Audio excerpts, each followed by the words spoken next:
കുഞ്ഞിന് travel restrictions ഉണ്ട്. എന്നാൽ പോലും ഞങ്ങൾ കുഞ്ഞിനെയായിട്ട് ഡയറക്റ്റ്ലി വരുന്ന കൃപാസത്തിലേക്കായിരിക്കും. ഞങ്ങൾ അടുത്ത ദിവസം തന്നെ ഫ്ലൈറ്റ് പിടിച്ച് കുഞ്ഞിനെയായിട്ട് കൃപാസത്തിലേക്ക് വന്നു. അച്ഛൻ കുഞ്ഞിന് വേണ്ടി പ്രാർത്ഥിച്ചു. ആ സമയത്ത് അച്ഛനോട് ചോദിച്ചു, അച്ഛാ കുഞ്ഞ് കാണുമോ ഇല്ലയോ എന്ന് പോലും ഞങ്ങൾക്ക് അറിയത്തില്ല, എന്താ ചെയ്യേണ്ടതെന്ന് അറിയത്തില്ല. അപ്പം അച്ഛൻ പറഞ്ഞു കുഴപ്പമില്ല എന്ന് പറഞ്ഞു.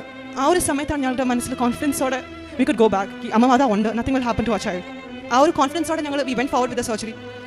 And the surgery was done within 70 days that my husband took the ഉടമ്പടി. സോ ആ ഒരു സമയത്ത് we were continuously praying and then the surgery was completely successful. ഞങ്ങളുടെ കുഞ്ഞിന് ഒരു കോംപ്ലിക്കേഷനും ഇല്ലാണ്ട് surgery was successful. After the surgery ഞങ്ങളുടെ കുഞ്ഞ് 3 ദിവസം വരെ വെന്റിലേറ്ററിലായിരുന്നു. സോ ആ 3 ദിവസവും ഞങ്ങൾ കണ്ടിന്യൂസ്ലി മാതാവിനോട് പ്രാർത്ഥിച്ചു.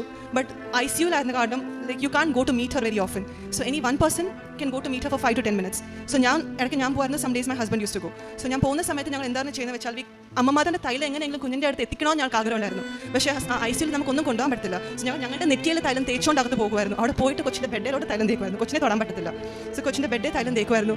ICUയുടെ പുറത്ത് ഉപ്പ് വിതറിയിട്ടുണ്ട്. വിശ്വാസത്തിൽ അമ്മ മാതാവ് ഞങ്ങൾ കുഞ്ഞിനെ കാത്തോളുമെന്ന് ഉള്ള വിശ്വാസത്തിൽ ആ 3 ദിവസം കഴിഞ്ഞ് ഡോക്ടർ പറഞ്ഞു കുഞ്ഞിന് കുഴപ്പമൊന്നുമില്ല, we can remove Har from the ventilator. ആ വെന്റിലേറ്ററിൽ മാറ്റി കൊച്ചിനെ റൂമിലോട്ട് ഷിഫ്റ്റ് ചെയ്തു. ഒരു കുഴപ്പമില്ലാണ്ട് കുഞ്ഞ് നോർമൽ ഏതെങ്കിലും ഒരു ലോ റിസ്ക് സർജറി പോലെ കുഞ്ഞ് ഒരു റിസ്ക്കും ഇല്ലാണ്ട് ഞങ്ങൾക്ക് തിരിച്ച് വീട്ടിൽ കൊണ്ടുപോകാൻ പറ്റി.